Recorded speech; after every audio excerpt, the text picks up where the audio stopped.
সোনামানি ঘেরা জওয়ানেরা হযরত ওমর বলেছিলেন এই হিমসবাসীরা শুনে রাখো আমি ওমর আজকে কোনো কথা বলবো না আগামীকাল ফজরের নামাজের পরে খলিফা নির্বাচন করে দেবো ও ভাইজানেরা কোনো ভোট না হযরত ওমর মদিনা মসজিদে নববীর ইমাম হযরত ওমর নামাজ পড়ালেন নামাজ হয়ে গেল নবী আমার নামাজের পরে ঘুরে বসতেন হযরত ওমরও ঘুরে বসলেন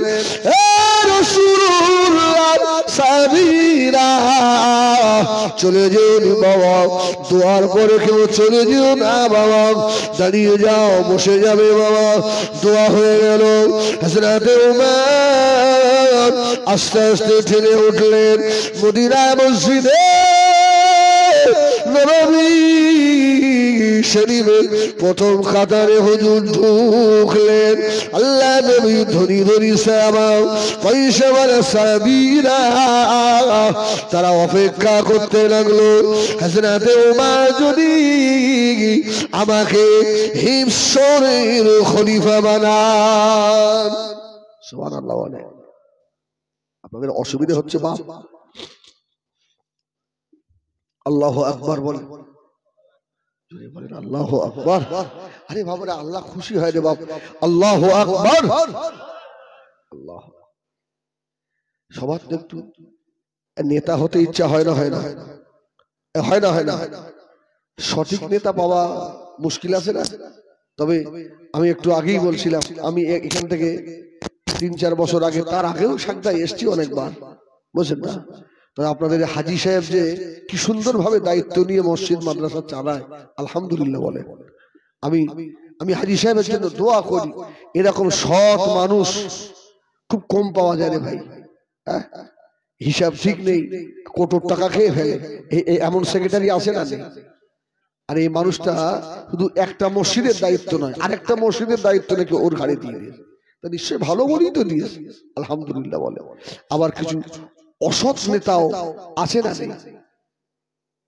ওমর রাদিয়াল্লাহু তাআলা সবার নেতা হওয়ার শখ তো ওমর যখন লাইনে ঘুরছে সবাই তাকাচ্ছে ওমর যদি আমার নামটা বলে আমি খলিফা হব وعملينا صنبري كرام حضرت عمر ফারুক রাদিয়াল্লাহু তাআলা প্রথম কাতারে ঘুরলেন কাউকে পেলেন না দ্বিতীয় কাতারে ঢুকলেন কাউকে পেলেন না তৃতীয় কাতারে ঢুকলেন কাউকে পেলেন না চতুর্থ কাতারে ঢুকে দেখেন ও জানেরা আল্লাহ নবী গরীব একজন সাহাবী জামা কাপড় ভালো নয় বাবা চুলগুলো উস্কো খুস্কো বাবা একবেলা খাওয়া হয় না আল্লাহ নবী সাহাবীটা মদিনার মসজিদে নববী শরীফে শেষের কাতারে বসে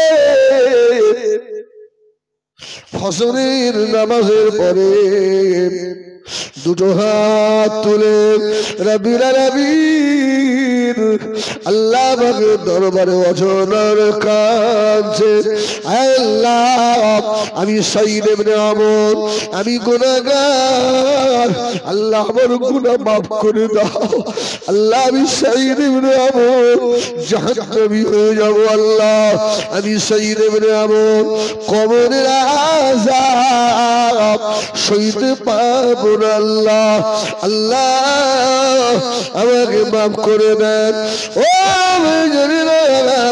হযরত ওমর ফারুক টুক টুক করে গিয়ে এত ধনী ধনী সাহাবী পয়সাওয়ালা সাহাবী শিক্ষিত সাহাবী কারুর কাছে গেলেন না হুজুর আবার আস্তে আস্তে গিয়ে সাঈদ ইবনে আমরের মাথার উপরে হাত দিয়েছে জোরে বলুন সুবহানাল্লাহ ও বেজরিরা ও সুন্দর জওয়ানেরা মুরব্বিয়ানেরা বাবাজিরা শুনে রাখো হযরত সাঈদ ইবনে আমর চোখের পানি চোখে রয়েছে, মাথাটা উঁচু করলেন। ও বায়ুমান, জোরে বলুন সুবহানাল্লাহ। ও আমিরুল মুমিনিন, খলিফাতুল মুসলিমিন উমর, আপনি কি আমাকে হিমস নগরের খলিফা বানাবেন? বলল সাঈদ ইবনে আমর, আমি উমারে ফারুক ঘুরে দেখলাম, তোমাকে পছন্দ হলো। ও সাঈদ, তোমার ভিতরে আল্লাহর আযাবের ভয়, জাহান্নামের আগুনের ভয় রয়েছে। ভাই সাঈদ, তুমি আল্লাহকে বড় ভয় করো। আমি সাঈদ ইবনে আবু আমি উমারে ফারুক ঠিক করেছি আমার ভাই গরিব সাহাবী হযরত সাঈদ ইবনে আমরকে আর হিমস নগরের খলিফা বানিয়ে দেব। ও জানিরা, ও সন্তান জওয়ানেরা, নেতা যদি ভালো হয়, নেতা যদি আল্লাহ ভালো হয়, ওই নেতাগুলোকে আল্লাহ আমাদের আগে আল্লাহ জান্নাত নসিব করাবে। আল্লাহ বলে, নেতা যদি তার ঠিক মতো দায়িত্ব পালন করে, যার যা হক যদি বুঝে দেয়, আল্লাহু আকবার বলেন। আমি ভাই সামনে আছে বলে বলছি, এই মসজিদ মাদ্রাসার কাজ করা অনেক শক্ত ব্যাপার। কি মানুষের কাছ তো 5 টাকা চাঁদা দেয় না, বড় বড় কথা বলে, আছে না? তবে আমি হাজী সাহেবকে বলবো, আপনি মৃত্যুর আগে পর্যন্ত আল্লাহর সামনে এই দায়িত্বের মধ্যে আপনাকে রাখে, আপনি আল্লাহর ঘরের সেক্রেটারি। জোরে বলুন সুবহানাল্লাহ। দুনিয়ার কোন মানুষের ঘরের নয়। ময়দানে হাসরে হাজী সাহেব এতটুকু বলতে পারবে, আল্লাহ আমার জীবনে আমল কিছু ছিল না আল্লাহ, তবে সারাটা জীবন তোমার ঘরে খিদমত করে গেছি। আল্লাহ খুশি হতে বলতে পারে, এই যা, আমি তোকে মাফ করে দিলাম। সুবহানাল্লাহ, যা, আমি তোকে মাফ করে দিলাম। নেতা যদি ভালো হয়, নেতা আগে জান্নাতি হবে। হযরত সাঈদ ইবনে আমর লুটু বাটি দিয়ে কাঁদতে লাগলেন। ও না না, আমি খলিফা হব না, আপনি রাসূলুল্লাহ।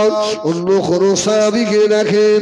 হযরত ওমর বললেন, ও সাঈদ ইবনে আমর, তোমাকে ছাড়া আর কাউকে দেখছি না, আমি ওমর তোমাকে হিমস নগরের খলিফা বানিয়ে দিলাম। হযরত সাঈদ ইবনে আমর রেডি হয়ে গেলেন, বিবিকে নিয়ে হিমস নগরের দিকে বার হয়ে গেলেন।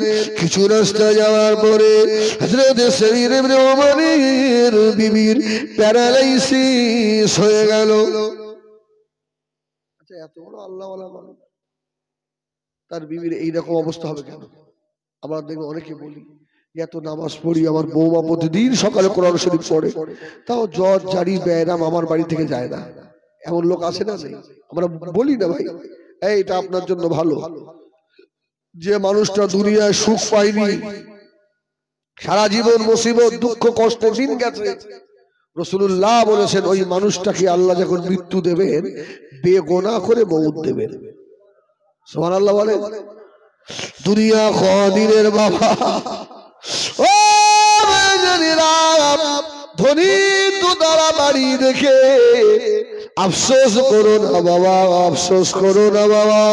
ও দুতলা বাড়ি দিয়েছে আল্লাহ, তোমাকে ইমানের দৌলত দিয়েছে। জোরে বলুন সুবহানাল্লাহ। ওর বিবি জমি দিয়েছে আল্লাহ, তোমাকে আল্লাহর কোরআন তেলাওয়াতের তৌফিক দিয়েছে। জোরে বলুন সুবহানাল্লাহ। ওর 5 তলা পূজা করা বাড়ি, শয়তান ফজরের জামাতে আসে না, তোমার মতো করি ভাঙা ঘরে শুয়ে আসসালাতু খায়রুম মিনাল নাওমের আওয়াজ শুনে আর ঘুম হয় না। গরিব মানুষ তাড়াতাড়ি উঠে জামাটা কাঁধে নিয়ে টুক টুক করে মসজিদের দিকে ধাবিত হয়।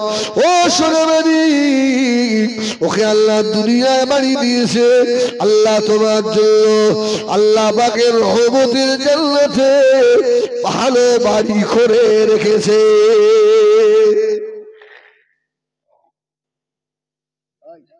একটা হাসির কথা বলবো, আমরা তখন শান্তিপুর মাদ্রাসায় পড়ি, আমি সে বছর আপনার কাফিয়া পড়ছি, তো মাদ্রাসার পিছনে বিরাট বড় খেলার ফিল্ড, খেলার মাঠ, তো ওদিকে একটা জানালা ছিল, আমরা পড়ছি আর একটা ছেলে তখন ওই লাল একটা বুলেট গাড়ি চালাচ্ছে, তখন তো বুলেটের বেশি চলন ছিল না, আমরা পড়ছি আর ওদিকে তাকাচ্ছি,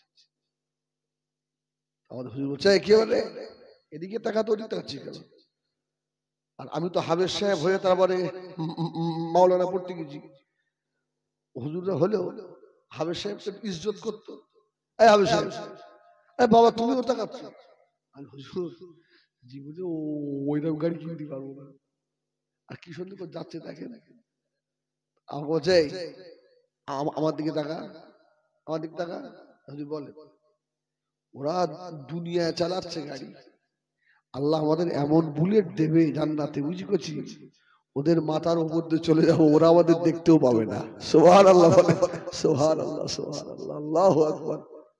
সেই কথাটা মাঝে মধ্যে মনে হয়। হ্যাঁ আমার ভাইয়েরা সোনাবাড়ি খেরা, আল্লাহ আপনাকে কিচ্ছু না দিক, আল্লাহ আপনাকে ইমানের দৌলতে ধনী করেছে, জোরে বলুন সুবহানাল্লাহ। ও সুলতান জাওয়ানেরা, ও মুরব্বিয়ানেরা, এই সাকদার গরিবেরা, দুঃখ নিও না, মনে ব্যথা নিও না, 5 ওয়াক্ত নামাজের পরে দুটো হাত তুলে রব্বুল আলামিন আল্লাহকে বলেন, আল্লাহ দুনিয়ায় এত কষ্ট, আল্লাহ ঠিক মতো খেতেও পাই না, শোবার জায়গাও নাই, আল্লাহ মনের আশা মিটল না, আল্লাহ দুনিয়ায় যত কষ্ট দিয়েছে সব সহ্য করে দেব, আল্লাহ কবরের কষ্ট দেবেন আল্লাহ,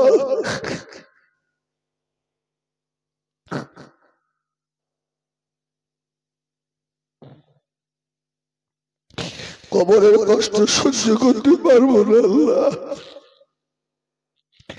আল্লাহ দুনিয়ায় একবেলা কেঁদে দিয়েছেন, একবেলা খাইনি আল্লাহ, বিবির সময় মতো শাড়ি দিতে পারিনি, বাচ্চাগুলো ছেঁড়া জামা কাপড় পরে ঘরে, আল্লাহ যত কষ্ট দেবেন আল্লাহ, জাহান্নামের আগুন যেন দেবেন আল্লাহ, জাহান্নামের কষ্ট আমি সহ্য করতে পারবো না।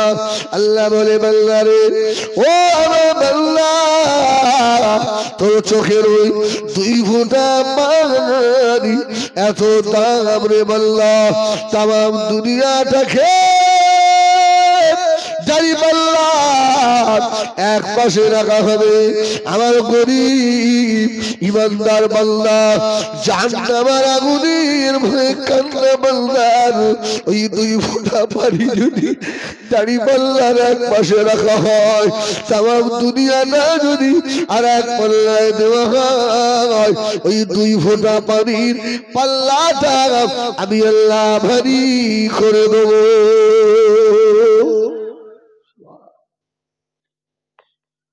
हजरत सईद इब्ने अमर बीबी साहिबा पर अलैसी से गलो बीबी के घरे করে দিয়ে হিমসর চলে গেলেন।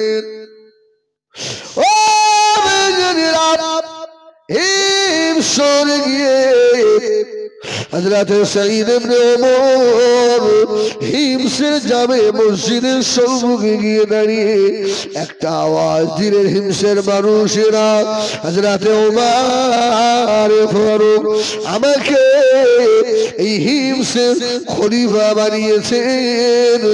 হিমসের মানুষেরা ছুটে এসে বলল, হযরত উমর একটা ভালো লোক পেলেন না, এই রকম একটা পাগলকে পাঠিয়েছে। আরে ও তো দুনিয়ার পাগল নয়, ও তো আল্লাহর পাগল। সুবহানাল্লাহ। ও তো রসুলের পাগল, সুবহানাল্লাহ বলে। আরে উমার যেমন মানুষের বাহ্যিক দিক দেখতে চিনতে পারতেন, উমার মানুষের ভিতরটা দেখেও চিনতে পারতেন। সুবহানাল্লাহ বলে, সুবহানাল্লাহ বলবেন না? এই এখানে থাক, হয়তো উমার ফারুক কত দামি লোক জানেন, বলুন আলহামদুলিল্লাহ।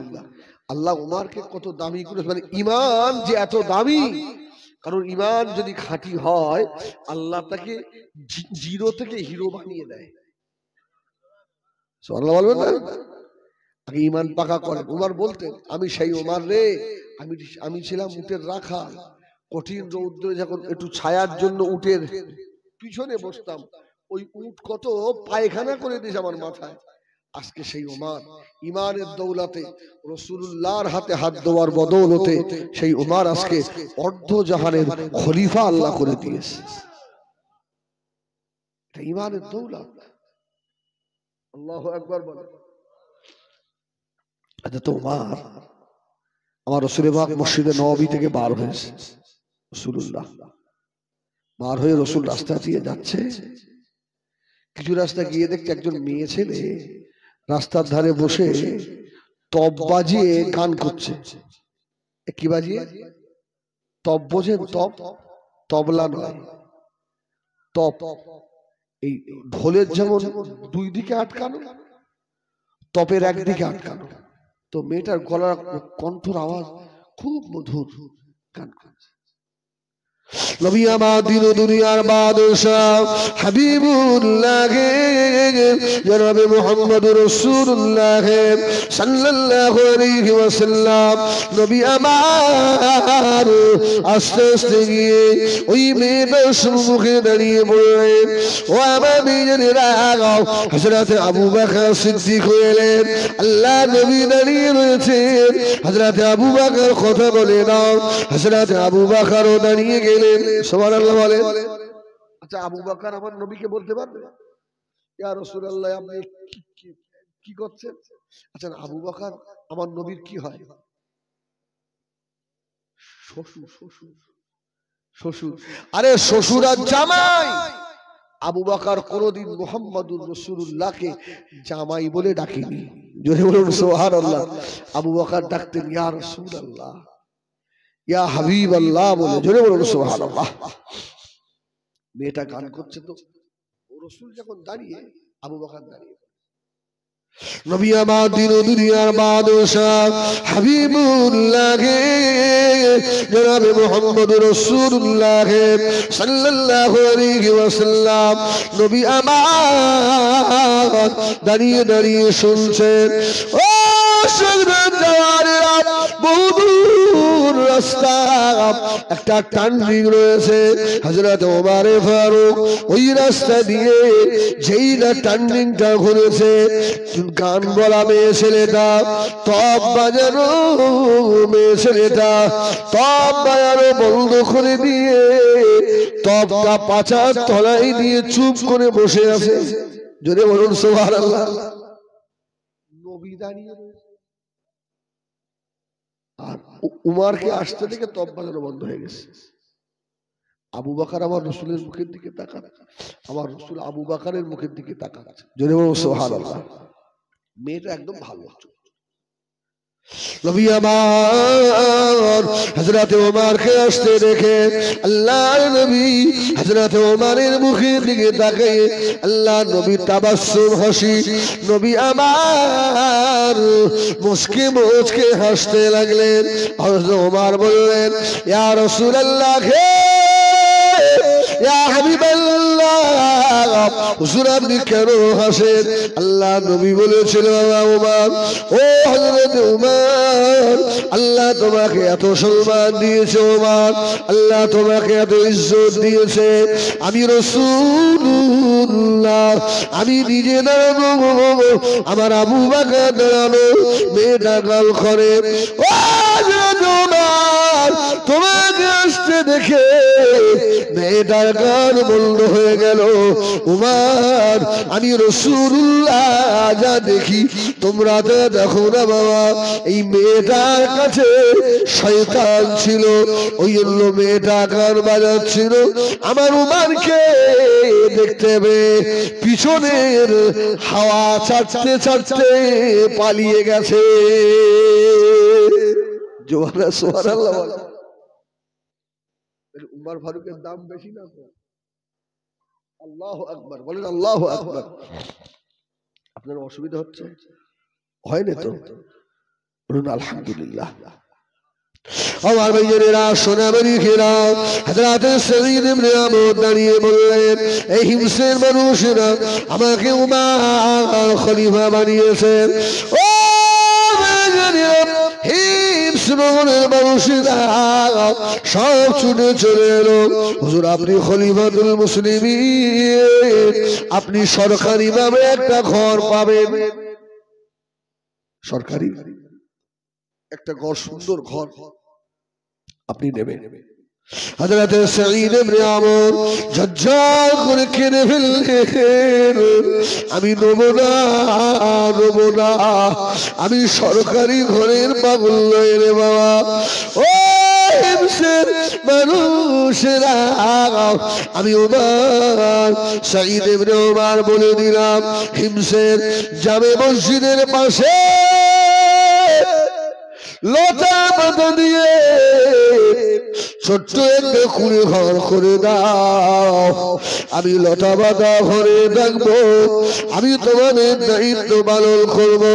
ও আমার বেইমানেরা, হযরতে ওমর ওই ঘরে থাকে, দায়িত্ব পালন করেন। হযরতে ওমরের নিয়ম ছিল 50টা দেশে প্রত্যেক বছরে একবার করে যাওয়া, খলিফা খোঁজ খবর নিতে যেতেন।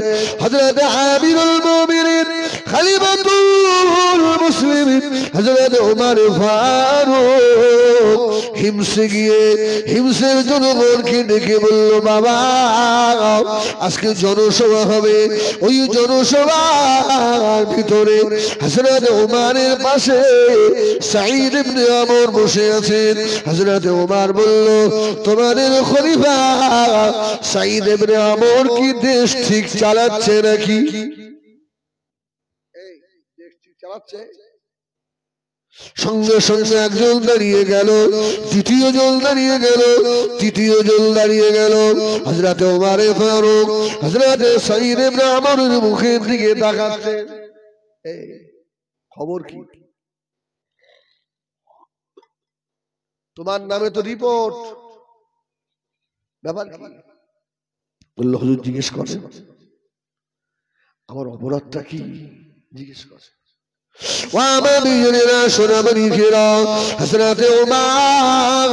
প্রথম ব্যক্তিকে জিজ্ঞাসা করলেন, সুবহানাল্লাহ, ও ছেলে, তোমাদের খলিফা সাঈদ ইবনে উমরের দোষটা বলো।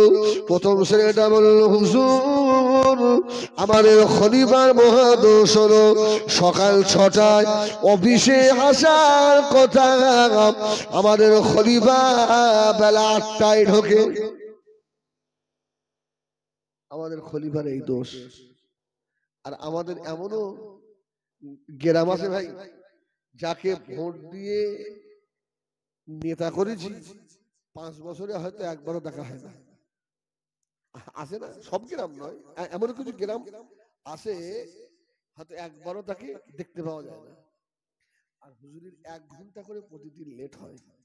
তো সাঈদ ইবনে আমর চুপ করে বসে। ওমর ফারুক বলছে,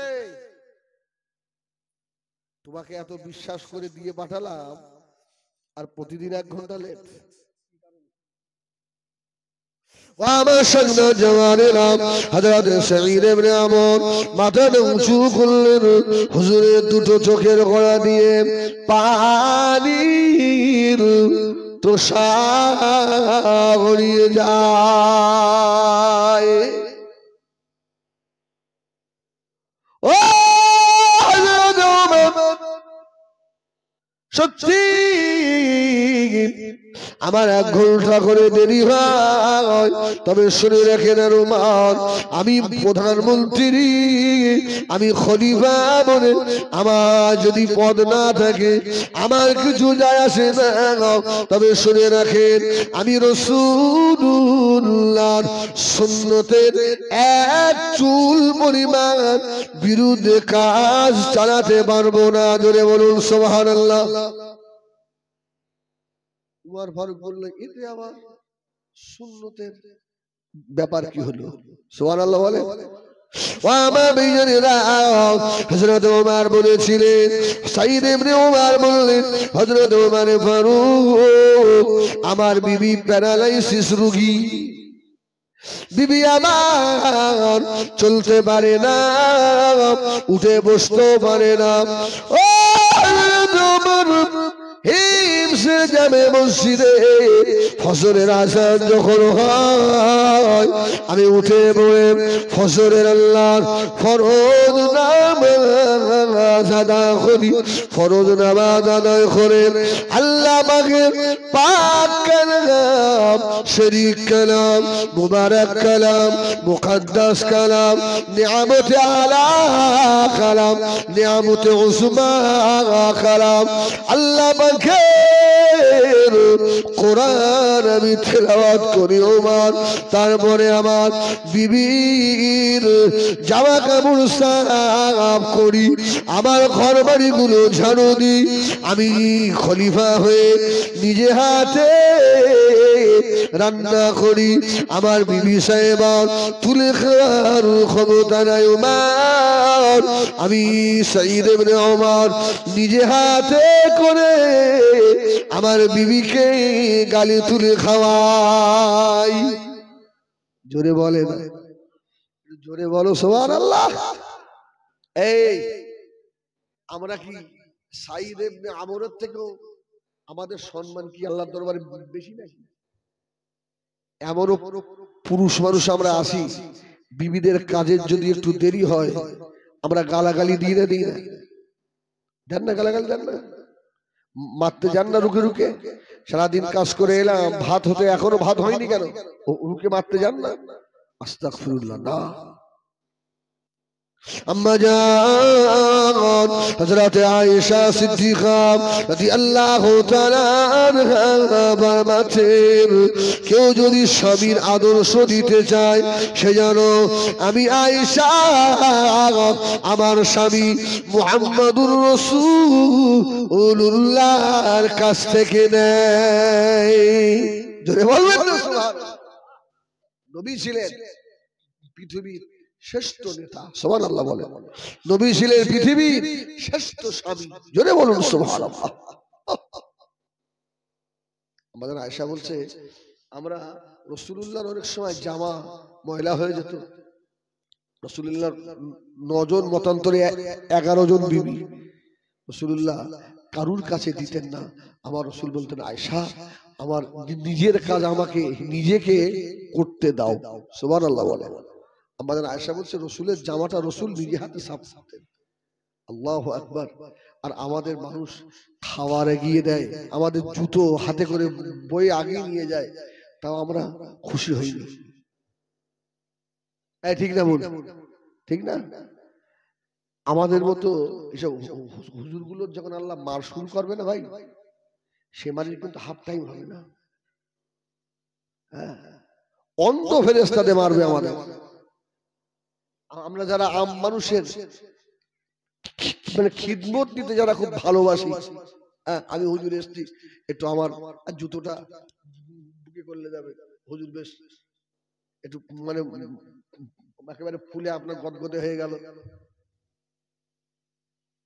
আমার 30 বছর বয়স আমার, আর আমার একটা 80 বছরের মুরব্বী আমার জুতো হাতে করে নিয়ে যাবে, আমি খুব খুশি। ভাইয়া আল্লাহর কি রে, সে মারির হাফ টাইম হবে না, বাস্তব। আল্লাহু আকবার। রাসূলুল্লাহ নিজের জামাটা নিজে সাফ করছেন, সুবহানাল্লাহ বলেন। নবীর থেকে কি আমরা দামি? अम्मा जान हज़रत आयशा सिद्दीक़ा রাদিয়াল্লাহু তাআলা আনহা ফরমাচ্ছেন, শুধু তাই নয়, ও দুনিয়াবাসী শুনে রাখো, আল্লাহ নবী জামা ছিঁড়ে গেলে আমি আয়েশা বলতাম, ইয়া রাসূলুল্লাহ, ইয়া হাবিবাল্লাহ, হুজুর আপনার জামাটা দেন, আমি আয়েশা সেলাই করে দিই।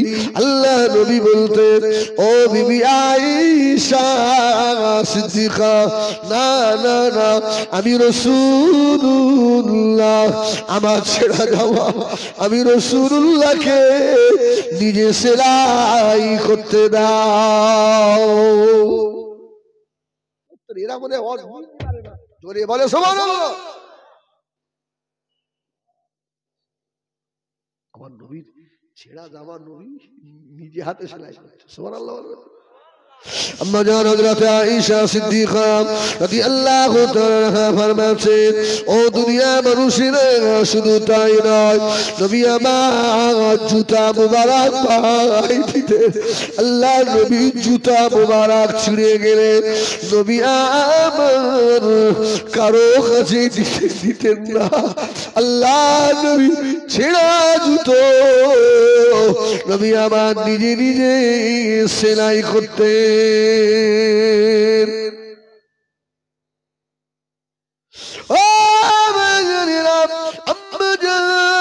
হযরত আয়েশা সিদ্দিকা রাদিয়াল্লাহু তাআলা ফরমাচ্ছেন, আমার নবী যখন খানা খেতেন, সুবহানাল্লাহ বলেন, সুবহানাল্লাহ জোরে বলেন, হুজুরদের বাড়ি এখন ডাইনিং টেবিল চেয়ারে বসে খাওয়া, এটা কি সুন্নাত নাকি?